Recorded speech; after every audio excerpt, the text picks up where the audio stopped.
Malcolm Lewis gripped the edge of the conference table, trying to absorb the news without letting his face betray his shock. Just 3 years ago, he'd been celebrating Intex Solutions' IPO, confident in the tech company he'd built from scratch. Now, as he scanned the faces of his executive team, the pit in his stomach deepened.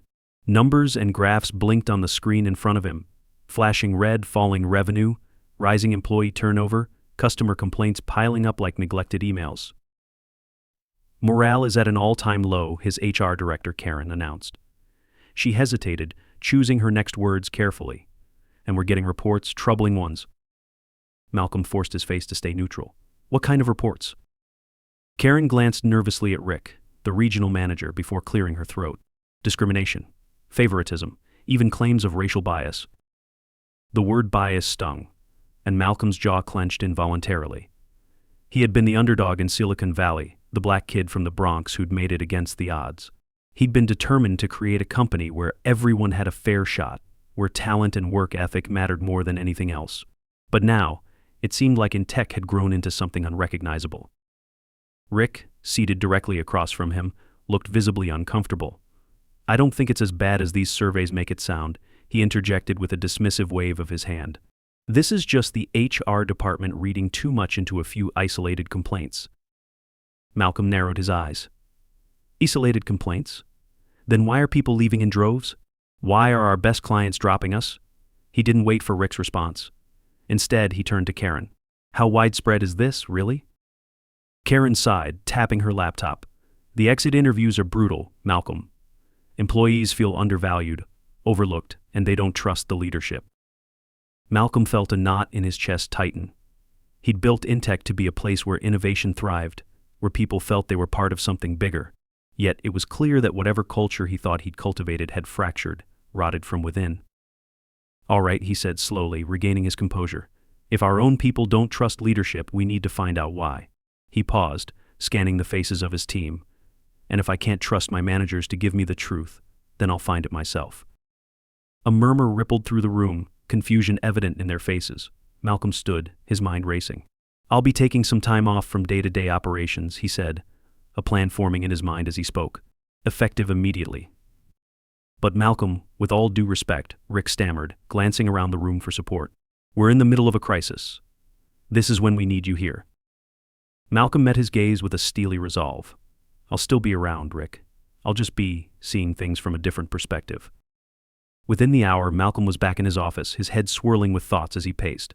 He knew his team wouldn't take his abrupt decision lightly, but he didn't care.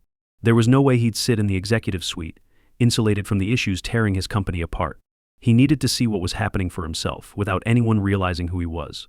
He could already picture the reactions his plan would provoke, and he smiled grimly at the idea of working anonymously among his own employees. The following week, Malcolm re-emerged in his own company as Jay Thompson, a tech support intern. He kept it simple, a pair of second-hand glasses, a buzz cut, and baggy jeans that disguised his fit frame. Instead of his tailored suits, he wore a faded hoodie and jeans, an ensemble he hadn't touched in years. As Jay, he'd be placed in the heart of the tech support department, where employees dealt with both customer complaints and internal technical issues. He was entering the trenches, and he hoped to unearth the reality hidden beneath the polished facade of his company. On his first day, Malcolm walked into Intech's bustling open-plan office, a stark reminder of how disconnected he'd become from the day-to-day. The environment was buzzing with activity, screens flickering with support tickets, keyboards clacking as tech reps typed out responses to frustrated customers. A team lead named Lisa, a wiry, no-nonsense woman who looked like she hadn't slept in weeks, spotted him almost immediately. She strode over, her arms crossed tightly over her chest, scrutinizing him with a skeptical frown. So you're the new guy, she said, not bothering to hide her doubt. Jay, right? Malcolm nodded, adjusting his glasses. Yes, Mom. She rolled her eyes. Don't call me ma'am. Makes me sound old. Her eyes narrowed as she looked him over. You have any real tech experience, or did HR just pluck you out of some community college program? Malcolm swallowed his pride and forced a sheepish smile. I did a few tech courses, just eager to learn. She snorted. Well, eager doesn't get tickets solved. She handed him a stack of assignments with a wry smirk. Better keep up or you'll get chewed up and spit out here. This isn't the place for slackers. Malcolm nodded, biting his tongue. He could handle the workload, but he wasn't sure how long he'd be able to maintain his composure. For now, he'd play the role of Jay, the eager, inexperienced intern, and absorb everything around him. The first few hours were a whirlwind. Malcolm was bombarded with complaints from customers demanding quicker response times and fielding basic tech issues. It was clear Intech's support staff was stretched thin, juggling too many tasks with too little direction. He spent his lunch break at a shared table in the break room, listening to a few of his coworkers gripe about their workloads. Next to him sat Sam, a soft-spoken junior tech rep who immediately struck Malcolm as thoughtful and observant. Unlike Lisa, Sam was patient, helping Malcolm navigate the ticket system without the usual side glances or sarcastic remarks. "They overwork us here," Sam muttered quietly after helping Malcolm with a particularly stubborn client complaint. "But no one cares as long as the calls get answered and the tickets get closed." Malcolm raised an eyebrow, surprised at Sam's bluntness. "Doesn't management do anything to help out?" Sam shrugged. "They just pile more work on us. If you ask me, they're too busy with their bonuses to worry about us." He glanced around to make sure no one was listening, then leaned in closer. "And let's just say that if you're not part of the in crowd, you're not getting promoted anytime soon." Malcolm's stomach twisted. He'd built Intech to be a place where everyone had the chance to advance, no matter their background. But now, hearing Sam's words, he realized that vision might have never reached the people in these rooms. The days that followed confirmed his worst fears. He witnessed Lisa brushing off employees like Sam, clearly favoring a few of her friends on the team while overloading others with the tougher assignments. He saw Rick, a manager Malcolm had once trusted, implicitly cutting corners, pushing employees to meet impossible deadlines, and disregarding their concerns with a shrug. Worse still, there was an unspoken but palpable divide in the office. Minority employees, Malcolm noticed, were routinely passed over in meetings, their ideas brushed aside, while others who fit into the company's more acceptable mold received praise for mediocre suggestions. Each night, Malcolm left the office feeling a simmering anger mixed with a deep sense of betrayal. He'd always believed that his company was different, that Intech valued people for who they were, but the reality was a world away from the culture he'd imagined. One afternoon, as he worked through a pile of customer complaints, Malcolm overheard Lisa laughing with a few of her chosen team members at the nearby coffee machine. She was joking about the CEO, him calling him too soft, someone who was out of touch with the real work the rest of them did. "All those speeches about opportunity for all," she sneered. "Maybe that's why we're losing money. Maybe if he actually came down here, he'd see that half these people don't pull their weight." Her laughter echoed across the room, sending a chill through Malcolm. He clenched his fists, willing himself to keep his cover, but the rage boiling up inside him was hard to contain. She had no idea he was right there, hearing her every word. At that moment, he realized the depth of the issue. It wasn't just a few disgruntled employees or an overworked team. There was something darker, more insidious at play. The very values he'd championed, openness, respect, equality, had been undermined by the very people he'd trusted to uphold them. As he left that day, he knew one thing for certain: his plan to observe quietly wouldn't last long. The next morning, Malcolm walked into the office feeling a renewed sense of purpose. As much as it pained him to see Intech crumbling from the inside, he had to confront it. Disguised as Jay, he positioned himself as an observer in the mess of toxicity, favoritism, and outright disrespect that had spread throughout the company. He'd seen enough to confirm that the culture was as rotten as it seemed from the outside, but he needed to dig deeper to understand exactly how and why it had turned out this way. Just before he settled into his desk, he heard Lisa barking orders across the room, her shrill voice cutting through the usual hum of conversation. She was assigning out the most difficult client tickets, as usual, to employees who wouldn't put up a fight. Malcolm caught her eye, expecting a half-hearted nod of acknowledgement, but instead, she shot him a glare of irritation. "Jay," she called out, motioning him over, "I've got a list of high-priority calls for you to handle today. Clients aren't happy, and since you're the new guy, let's see if you can keep up." She slapped a handful of tickets onto his desk. "Consider this your crash course in how things get done around here." Malcolm swallowed his annoyance and nodded, slipping back into his role. "Of course, Lisa. I'll get on these right away." As the hours passed, he worked through the tickets, bouncing between troubleshooting calls, managing irritated clients, and fending off technical issues. Lisa would periodically check on him, not to offer help but to hover with barely concealed skepticism, watching his every move. At one point, he noticed Sam sitting nearby, clearly overburdened as well. Sam was handling a complex issue with an important client, while simultaneously covering for a team member who'd called out sick. Malcolm admired Sam's patience, his ability to stay calm even as deadlines loomed, but he could see the exhaustion in his eyes. When Sam finally managed to take a quick break, Malcolm took the opportunity to talk to him. "They really pile it on here, don't they?" Malcolm said, leaning over. Sam glanced around before responding, his voice barely above a whisper. "Yeah, it's always like this. If you're not on Lisa's good side, you're just here to do the grunt work. No thanks, no support, just the heavy lifting." Malcolm nodded, his frustration deepening. "I notice she gives preferential treatment to certain people." Sam looked at him with a resigned expression. "It's more than that. It's like if you don't fit a certain mold, you're invisible. You don't get promoted, you don't get recognized, you're just here." Malcolm felt a pang in his chest. How had things spiraled so far? He knew discrimination wasn't new in corporate spaces, but this was his own company, the place he'd built to be different, a safe haven where talent was all that mattered.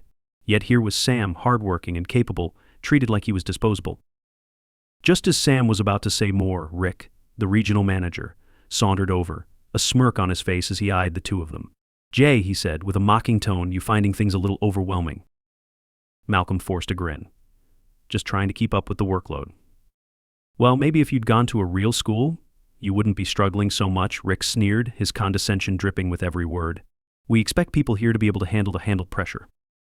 The insult stung more than it should have, not because of the slight to his fabricated background, but because Rick had no idea who he was speaking to. He had no clue that the man he was ridiculing was his boss, the very CEO who'd built this company from the ground up.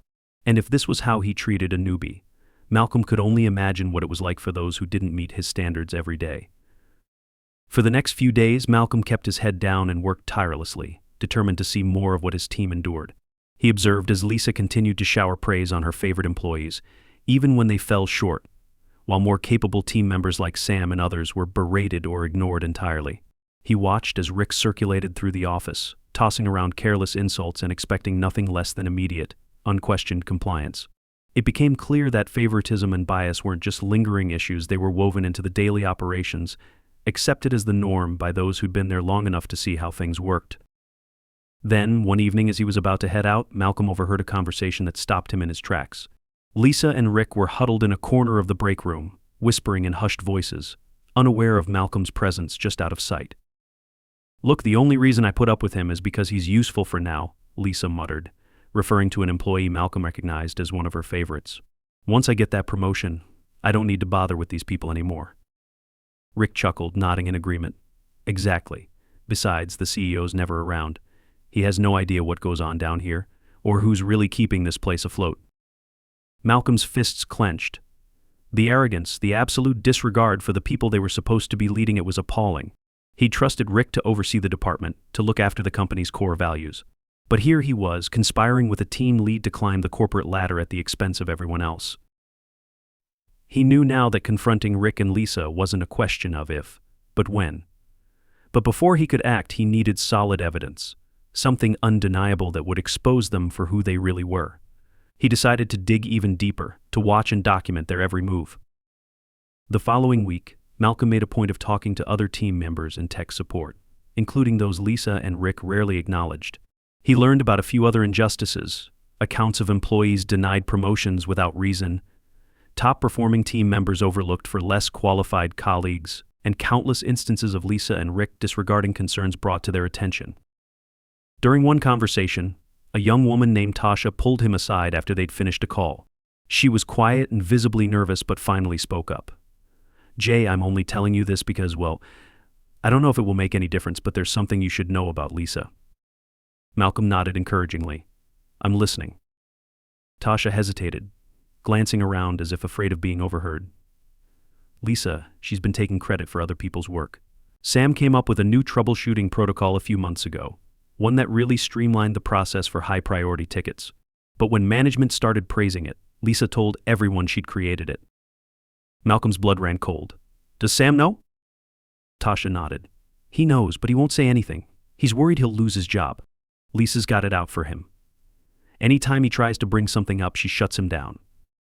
This was worse than he'd thought.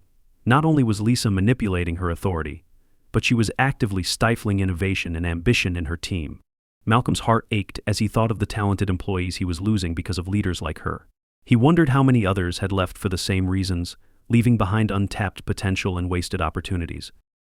By the end of the week, Malcolm had more than enough reason to act. Every day he spent undercover had revealed a new layer of corruption, each one uglier than the last. He'd come in, hoping to find minor missteps, things he could address with simple policy changes. But now he knew the problem ran far deeper. On Friday afternoon, he decided to set the stage for the confrontation. He requested a meeting with the department heads and key team members under the guise of gathering feedback to improve operations. Word quickly spread about the meeting, and by the time he entered the conference room, every face was turned toward him, curiosity and nervousness evident in their expressions. Lisa and Rick sat at the front, oblivious to what was coming. Malcolm watched them, his resolve hardening as he took his seat, a fire in his gaze they hadn't seen before. For a few moments he let the silence hang in the room, the weight of anticipation settling over everyone. Then, with a measured voice, he finally spoke. "Thank you all for coming," he began, glancing at the employees who had been quietly suffering under Lisa and Rick's control. "I think it's time we had a talk about what's really going on here at Intech." As the meeting room filled with employees, Malcolm kept his expression calm, though inside he felt a surge of anger and determination. He scanned the faces around the table, gauging the reactions of each person seated before him. There were nervous glances, whispered exchanges, and the unmistakable tension that came with the uncertainty of why they'd been called there. Lisa and Rick sat at the front, as confident as ever, unaware of the shift that was about to take place. Malcolm could see they were relaxed, smug even, completely comfortable with the power they believed they held over the room. He let them sit with that confidence for a moment longer before finally clearing his throat, drawing every eye to him. "Thank you all for joining me today," he began, his voice even and controlled. "As many of you know, I've been working here for the past few weeks in the tech support department. I came in as Jay, not as your CEO, and during that time I've had the opportunity to see things from a different perspective." A murmur rippled through the room as recognition dawned on some faces, while others looked shocked. Lisa's face went pale, and Rick's confident smile faltered. Malcolm let the silence settle before continuing. "I didn't come here to just observe," he said, his gaze unwavering. "I came here to understand why Intech is struggling, why our employee turnover is so high, and why the people who work here, who are the backbone of this company, are feeling disrespected and undervalued." Rick opened his mouth, perhaps to object, but Malcolm held up a hand to silence him, his authority evident. "What I've seen and heard in my time as Jay has been more than eye-opening. It's been unacceptable." He turned his attention to Lisa, who was looking everywhere but at him. "Lisa," he said pointedly, "I've heard from multiple employees about your treatment of this team. It seems favoritism and bias have taken priority over fairness and merit. Would you care to explain?" Lisa shifted uncomfortably in her seat, finally forcing herself to look at him. I don't know what you mean," she stammered. "I treat my team fairly." Malcolm raised an eyebrow. "Really? Because from what I've observed, it's the opposite. You regularly assign difficult tasks to those who aren't in your good graces, while others, those who you seem to favor, get the easier assignments and credit for work they haven't done. In fact, I was informed that Sam's troubleshooting protocol, which improved our response times, was claimed as your own." A visible flush crept up Lisa's neck, her eyes darting around the room. I thought it was a collaborative effort. Sam he didn't mind." Malcolm turned to Sam, who sat frozen, eyes wide. "Sam, did you feel comfortable saying anything about this?" Sam shook his head, looking down at his hands. "No, I knew speaking up would only make things worse." Malcolm's voice hardened. "And that's exactly the problem. No one should feel afraid to speak up about injustice in their own workplace. This company was built on values of inclusivity, respect, and transparency, yet what I've seen here in just a few weeks undermines everything I thought this company stood for." He let his words sink in before shifting his focus to Rick. "And Rick," he continued, his tone cold, "I trusted you to manage this department, to lead by example and ensure that the people here were treated with respect. But I've watched you demean and belittle employees, overlook their contributions, and make excuses when confronted with complaints. Do you think that's acceptable?" Rick's face reddened as he struggled to maintain his composure. "Malcolm, look, it's a high-stress environment. Sometimes things get intense, but we're doing our best to meet deadlines, and, well, some people just aren't up to the standards we need." "Standards," Malcolm repeated, his voice laced with disdain. "I wonder if those standards include mocking employees and refusing to recognize their potential. Or perhaps they're about creating an environment so hostile that no one feels comfortable stepping up unless they fit your mold of what's acceptable." Rick looked away, unable to meet Malcolm's gaze. Malcolm straightened, addressing the room as a whole. I want each of you to know that the culture I've seen here isn't what Intech was meant to be. This place was supposed to be a company where every voice matters, where everyone feels empowered to innovate and contribute. Somewhere along the way, that vision got lost, and it's my responsibility to fix it. The room was silent, a thick tension hanging in the air as employees absorbed Malcolm's words. Some looked relieved, others uncertain, but there was a flicker of hope in a few of their eyes, a sign that they recognized a genuine commitment to change. Malcolm took a deep breath, gathering his thoughts. Starting today, there will be some immediate changes, he announced. Lisa and Rick, you are both suspended from your roles pending an internal investigation. Your actions have damaged the morale and trust of this team, and it's clear that you've put your personal agendas ahead of what's best for Intech. Lisa's mouth fell open in shock, and Rick's face contorted with anger. You can't just suspend me. Rick blurted, his voice rising. I've been with this company for years. I know what's best for this department. Clearly you don't, Malcolm replied, his tone final. Because if you did, we wouldn't be in this situation. Rick clenched his jaw but fell silent, clearly aware that he had no further grounds to protest. Lisa, meanwhile, sat stiffly, her eyes downcast as she processed the reality of her situation. Now, for the rest of you, Malcolm continued, addressing the other employees in the room. I want each of you to know that we're going to be making some major changes to the way things are done here. Over the next few weeks, I'll be working directly with you to identify what needs improvement. I want your honest feedback, and I want each of you to feel that you have a voice in shaping the future of this company. He looked around the room, making eye contact with each person. There will be no more favoritism, no more bias, no more treating people like they're disposable. If you work hard and contribute to this company, you will be recognized for it. And if anyone in a leadership position doesn't respect that, they'll find themselves out of a job. Malcolm could see the shift in the room as his words took root. The tension began to ease, replaced by a glimmer of hope. He knew this was only the beginning. Changing a culture this ingrained wouldn't happen overnight, but he was prepared to see it through. He gestured to Karen, the HR director, who had been observing the meeting with a look of cautious approval. Karen will be your point of contact if you have any immediate concerns or suggestions. We'll be holding regular meetings to track progress and address any issues that come up. This is going to be a process, but I want each of you to know that I am fully committed to making Intech a place where everyone is respected and valued. Karen nodded, stepping forward to address the team. I know this has been a difficult time for many of you, but as Malcolm said, we're here to make things right. If you've experienced any issues or have suggestions for improvements, please don't hesitate to reach out to me or anyone on the HR team. Malcolm watched as the employees exchanged glances, some nodding in agreement, others appearing skeptical. He knew that regaining their trust would take time, and he was prepared for that.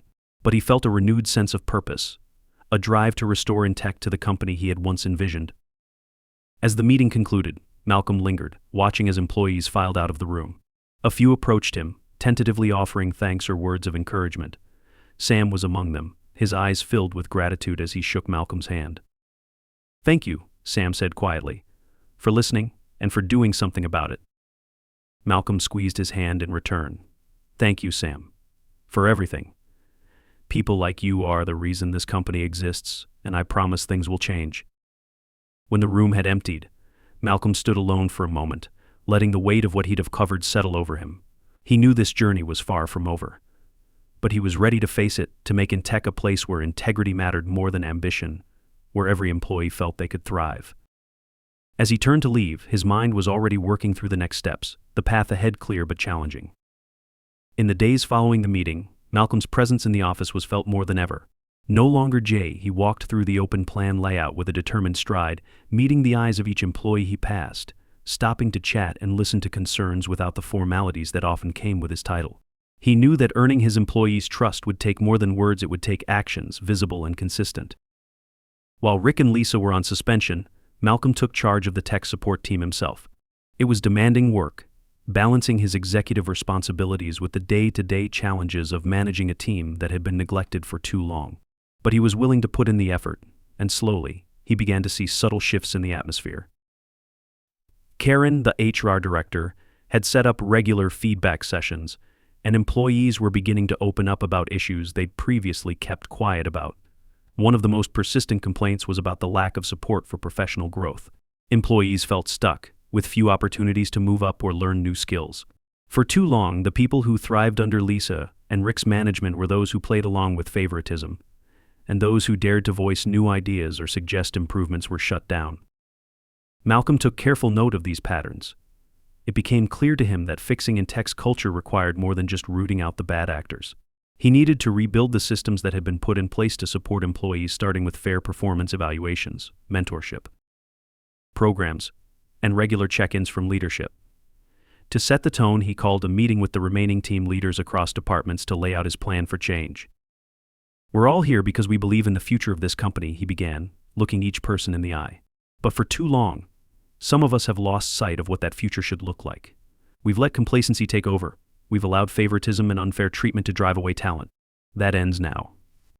The team leaders exchanged glances, some nodding in agreement, others appearing uncertain. To rebuild trust, we have to show people that we value them not just in words but in actions. I want to start with creating fair and transparent performance reviews, a mentorship program for new hires, and a policy where employees can share feedback anonymously. If anyone has questions or concerns about this, I want to hear them. One of the senior leaders, Jonathan, raised his hand. "I think these are good changes, but it's going to be tough to get everyone on board, especially the older staff who've been here since the beginning. They're used to doing things a certain way." Malcolm nodded. "I understand that, but the fact that they're comfortable with the way things are doesn't mean it's the best way. We can't let tradition justify practices that harm our people. Intech's foundation was built on innovation, and we need to innovate within our culture as well." The meeting concluded with a renewed sense of purpose, but Malcolm knew that changing the culture would be a long process.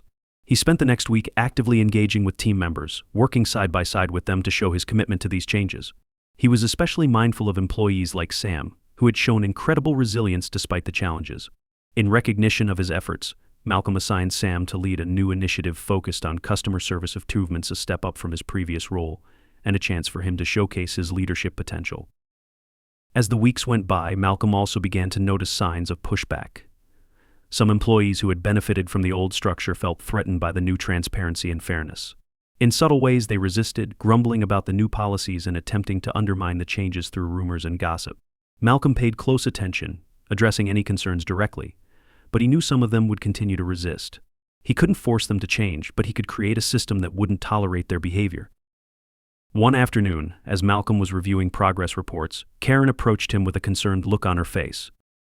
"We've run into a complication with Rick's investigation," she said, lowering her voice.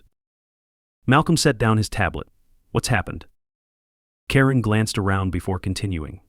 "It turns out Rick was more involved in unethical practices than we initially realized. We've uncovered documentation showing that he was using company resources to run a side business, siphoning funds and using company connections for personal gain." Malcolm's jaw tightened.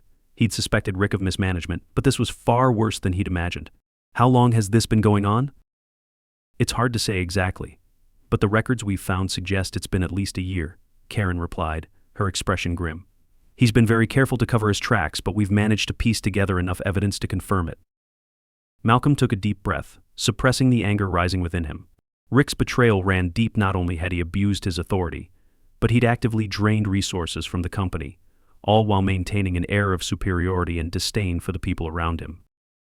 "Prepare a formal report," he said finally, his voice steely, "and bring in legal.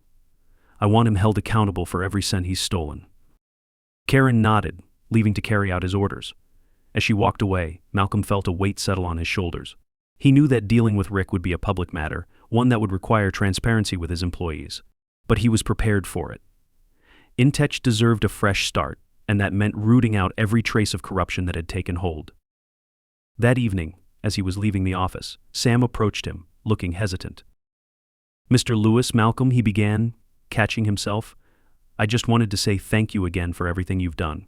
I know it hasn't been easy, but we can all feel the difference. People are actually hopeful."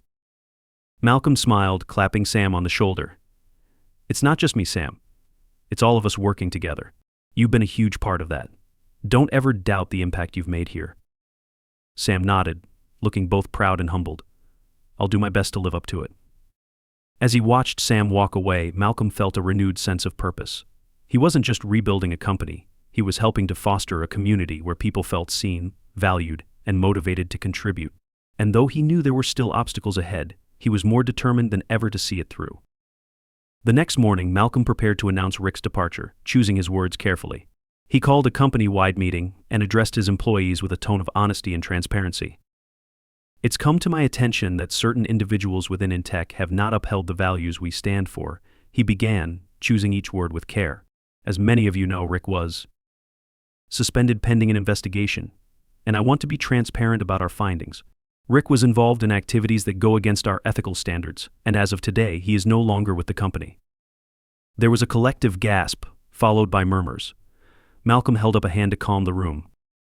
I understand that this news is unsettling, and it's not something I take lightly, but I believe that honesty and accountability are essential to creating the kind of company we all want to be a part of. Going forward, we'll be instituting measures to ensure that every member of this team, at every level, is held to the same standards. No one is above the principles that define Intech. The room fell silent as his words sank in. Malcolm could see the mixture of relief and uncertainty in his employees' faces, but he also saw respect, a glimmer of trust that had been missing for too long. After the meeting, several employees approached him with questions and concerns, and Malcolm spent the rest of the day addressing each one personally, reinforcing his commitment to the changes underway. In the following weeks, he continued working closely with his team leaders to implement fair practices and support initiatives that would foster growth and development. He expanded the mentorship program, created clear pathways for career advancement, and scheduled regular one-on-one meetings with each team member to ensure no voice went unheard. Slowly but surely, the atmosphere at Intech began to shift. Employees felt empowered to share their ideas, and collaboration flourished in a way that hadn't been seen in years. Morale improved, and productivity increased as people became invested in the company's mission once more. Despite the challenges, Malcolm felt a deep sense of fulfillment. He'd faced betrayal, uncovered hidden agendas, and witnessed the worst aspects of the company he'd created. But through it all, he'd found a renewed purpose and a reminder of why he'd built Intech in the first place. As he walked through the bustling office one afternoon, he saw Sam and Tasha working together on a new project, both engaged and enthusiastic. Lisa's replacement, a team leader chosen for her integrity and respect for her colleagues, was guiding her team with a sense of empathy and purpose. Malcolm felt a surge of pride, knowing that he'd succeeded in restoring not just the company, but the culture he'd always envisioned. Intech was no longer a place where people feared speaking up, where innovation was stifled by favoritism or prejudice. It had become a place where everyone had the chance to grow, to contribute, and to make a difference. And for Malcolm, that was worth every struggle he'd faced along the way. In the weeks following Rick's departure, Malcolm was reminded of how much he'd invested into every fiber of Intech. Despite the recent setbacks and the revelation of betrayal by trusted managers, the progress his team made was undeniable. For the first time in a long while, the office felt alive, infused with an energy that had been long absent. People were eager to contribute, and the atmosphere of distrust and unease was fading, replaced by a new culture of openness and mutual respect. But Malcolm knew he wasn't out of the woods yet. Restructuring a company's culture took more than just removing a few bad actors. The true test would be in maintaining these changes, ensuring they took root so deeply that they could survive long after he'd stepped away. He was ready to make that commitment, but it would mean addressing issues beyond management and rebuilding some of the core policies that had shaped the company. To begin, he convened a meeting with the remaining senior leaders, including Jonathan, the experienced department head, and Amy, the new tech support leader who had quickly gained respect for her fair, insightful approach to managing her team. Karen was there, too, taking diligent notes and offering support as he outlined his vision. "Thank you all for your dedication these past few weeks," Malcolm began, his tone measured but warm. "It's been a time of upheaval, I know, but I'm grateful to each of you for embracing the changes we've made. Today, I want to discuss the next steps to make sure these changes are permanent, that Intech becomes the place we've always dreamed it could be." Jonathan leaned forward, curiosity and caution in his gaze. "What are you thinking, Malcolm?" Malcolm looked around the table, making sure each person was listening. "Transparency and accountability are our foundation moving forward. That means implementing policies that reinforce these values, so we never again see what we've experienced over the past year." He paused, then added, "And that starts with empowering employees to hold management accountable, myself included." Amy nodded, a look of agreement in her eyes. "You're right. We need systems that encourage employees to speak up. If people had felt safe to do that earlier, I think a lot of what happened might have been prevented." "Exactly," Malcolm said. "To that end, I want to introduce a whistleblower policy that protects employees who report misconduct or unethical practices. Every report will be treated seriously, with investigations led by a neutral third-party team. Additionally, I'd like us to implement a mentorship system that pairs newer employees with experienced mentors across departments, not just within their teams. Karen chimed in, a thoughtful look on her face. A mentorship program could be incredibly valuable, especially for those who felt isolated or overlooked. And a cross-departmental approach would encourage collaboration and break down some of the silos that have formed. Right, Malcolm agreed, encouraged by her support. If people feel like they belong, like they have a path forward, we can start building a culture that truly reflects our values. I also want to establish monthly listening sessions where employees from all levels can voice their concerns directly to leadership. The group responded positively, exchanging ideas about how to put these initiatives into practice. Malcolm felt a swell of optimism. For the first time in a while, he could see a path forward that was rooted in genuine change. With these initiatives underway, Malcolm spent the next few days meeting individually with team members across the company, gathering their feedback and suggestions. These conversations were candid, filled with a mixture of relief, lingering doubts, and tentative hope. Employees were still wary, but Malcolm could tell they were starting to believe that his intentions were genuine, that he wasn't just offering lip service but actively working to create a better environment. However, not everyone was entirely supportive of the new direction.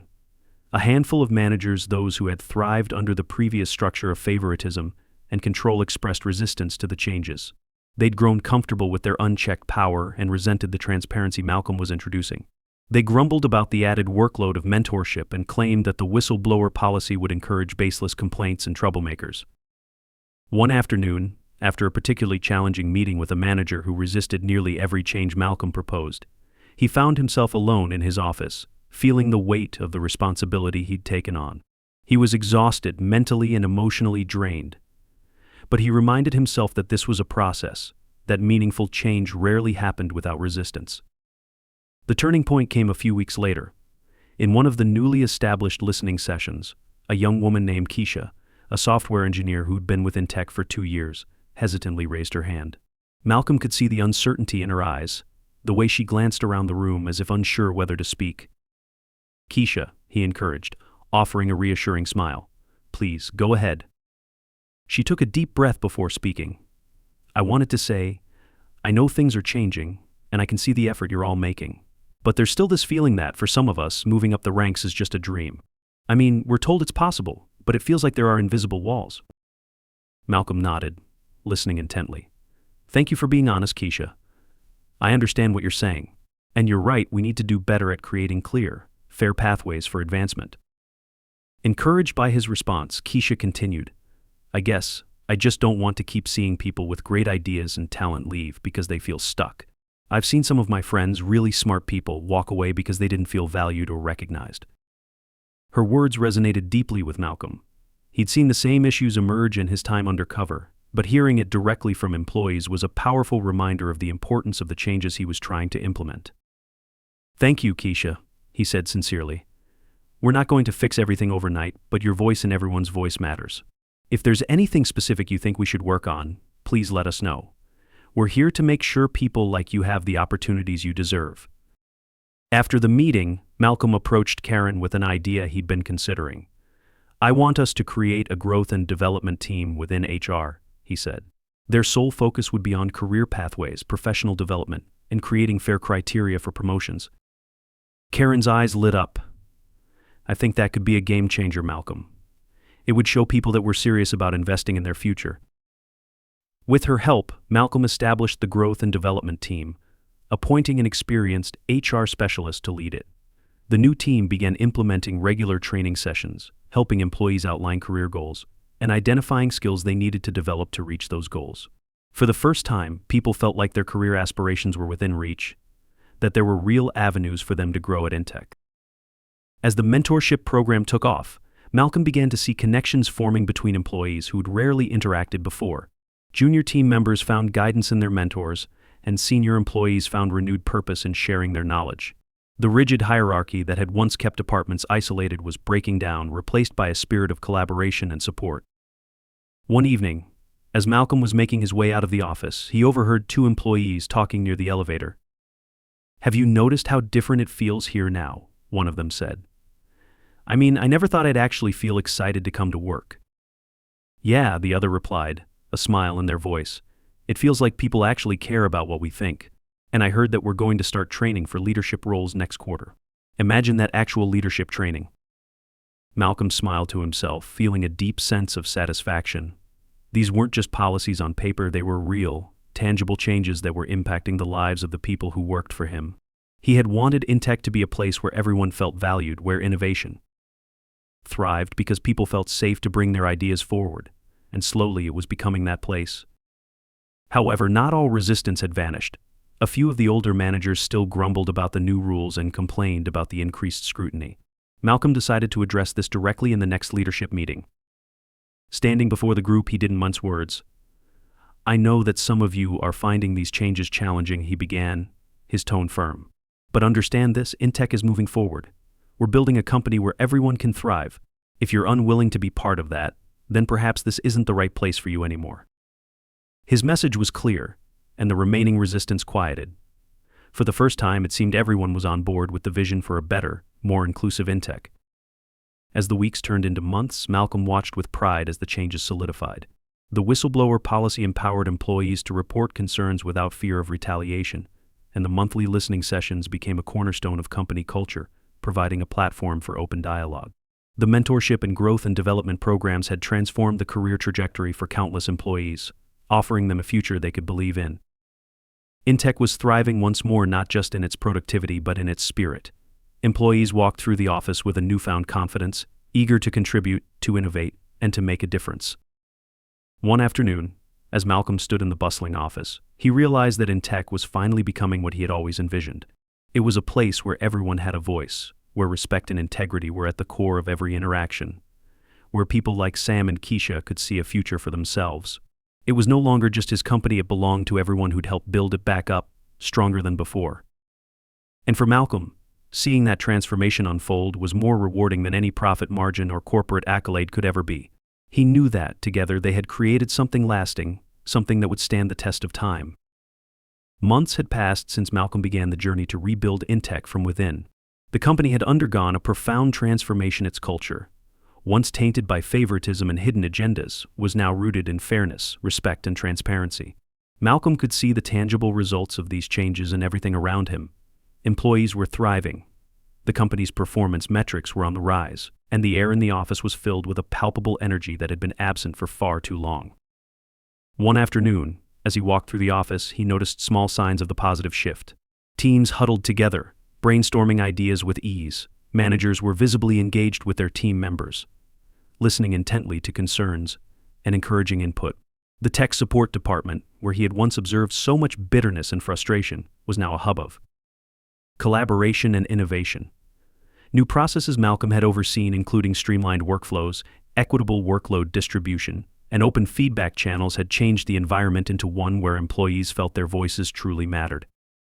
But as much as he was pleased by these changes, Malcolm was most proud of the connections he had forged with his employees. He had always valued the contributions of every individual, but the undercover experience had given him a new understanding of the daily challenges they faced. To him, Intech's success was now deeply personal, a reflection of the hard work, resilience, and commitment of each person who had chosen to stay and make it better. One day, Karen approached him with news that further validated the impact of their efforts. "Malcolm," she said with a bright smile, "I just finished reviewing the latest employee engagement survey, and I think you'll be pleased. We're seeing some of the highest morale and satisfaction scores in Intech's history. People feel valued, and they're excited about the direction we're headed." Malcolm's smile was one of quiet pride. "That's great to hear, Karen. This is exactly what we set out to achieve. It means more than just numbers on a page, it means we're building something that people want to be a part of." Karen nodded, clearly moved. "It's a testament to everything you've put into this, Malcolm. People know you care, and that makes all the difference." As she left, Malcolm took a moment to reflect on the journey that had brought him here. It had been grueling at times, a trial of both his patience and his resilience, but seeing the results now reminded him of why he had fought so hard to turn things around. He had learned valuable lessons about leadership, humility, and the importance of staying connected to the people who made his vision possible. Later that week, Malcolm organized an all-hands meeting in the company's main auditorium. He wanted to speak directly to everyone, not just to share the company's progress but to express his gratitude for the dedication and faith his employees had shown during the transformation. As the room filled with employees, he felt a deep sense of respect for each person seated before him. Once the murmurs died down, Malcolm stepped onto the stage, looking out at the sea of faces, some familiar, some new, but all carrying the spirit of what Intech had become. "Thank you all for being here," he began, his voice steady but filled with emotion. "Today I want to take a moment to recognize everything we've accomplished together. This company has gone through a lot, and so have each of you. But because of your resilience, your dedication, and your willingness to believe in a better future, we've made Intech a place we can all be proud of." He paused, letting his words sink in, and he saw nods and murmurs of agreement ripple through the audience. "When I first started this journey, I didn't know exactly what I would find," he continued. "But I knew something had to change. I went undercover because I wanted to see Intech through your eyes, to understand the challenges you face every day. What I found was more than just issues in the workflow or problems with management. I found a group of incredibly talented, hard-working people who deserved better, a team that needed to be heard, respected, and supported." There was a stir in the audience, a sense of validation for the experiences many had silently endured. Malcolm continued, his gaze sweeping across the room, meeting the eyes of those who had been there from the beginning. "We've made great strides, but this is just the beginning," he said, his tone hopeful. "Moving forward, we're committed to maintaining this momentum, to keep fostering a culture where everyone feels safe, valued, and empowered to contribute. This company is as much yours as it is mine. Your voices, your ideas, your innovations, these are what make Intech thrive." He saw Sam in the crowd, standing alongside Tasha and a few other employees who had been instrumental in the company's revival. They were watching him with expressions of pride, and Malcolm couldn't help but feel a surge of gratitude for their contributions. "Thank you," he said, his voice filled with sincerity. "Thank you for your hard work, your dedication, and your trust. Together, we're creating something remarkable. Let's continue to build a company where each one of us can achieve our best, and where every person's contribution is valued." The room erupted into applause, and as Malcolm stepped down from the stage, he was greeted by employees eager to shake his hand, thank him, and share stories of how the changes had impacted their lives. Each story reminded him of the difference they'd made, of the ways small actions had come together to create lasting change. As the crowd began to disperse, Malcolm felt a tap on his shoulder. He turned to find Sam, who wore a smile that seemed to carry the weight of their shared journey. "I just wanted to say," Malcolm, Sam began, "thank you for everything. For listening, for caring, and for showing us that we mattered. You've given us more than just a workplace, you've given us a home." Malcolm was moved, his voice catching slightly as he replied, "Sam, you and everyone here are the heart of Intech. I'm grateful to have had the chance to see things from your perspective. You all have taught me more than I ever could have imagined." As he walked back to his office, Malcolm was filled with a profound sense of purpose. This was why he built Intech, not just to create a successful company, but to create a community where people could thrive. The experience of going undercover, of facing betrayal and hardship, had led him to a greater understanding of what it meant to be a leader.